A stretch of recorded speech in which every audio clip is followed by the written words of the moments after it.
John Riel Casimero naglatag ng partida kay Naoya Inoue, basta lumaban lang.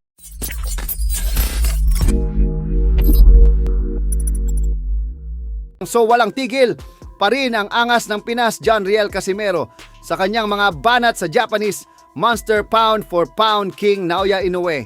Ito ay sa kabila ng may paparating siyang bigating laban kontra sa Mexican former 2 division champion Luis Neri na siyang nakatakdang ganapin sa susunod na buwan.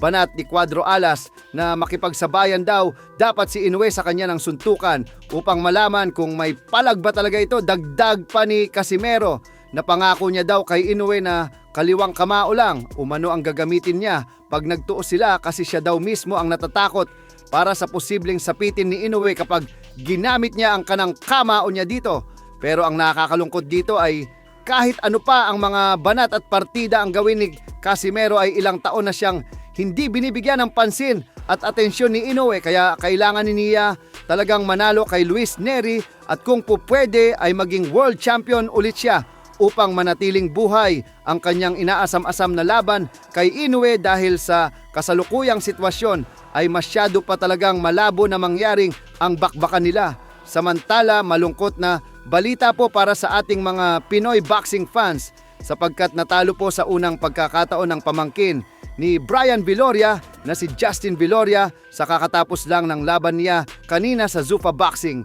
Tinalo po siya ng kapwa niya unbeaten fighter na si Ivan Ortiz ng Mexico via unanimous decision.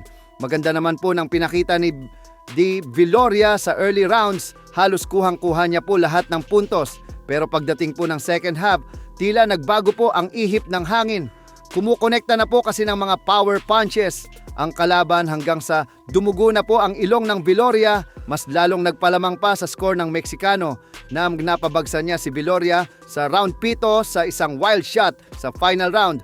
Nakuha pa rin po ni Ortiz ang round na yon, kaya lumamang po itong si Ortiz at nakuha yung panalo. So kung hindi sana bumagsak itong si Viloria at nakuha rin niya yung round 8, baka iba po yung naging resulta ng laban. Dikit po kasi yung score nila sa dalawang hurado, 1 puntos lang ang lamang ng kalaban.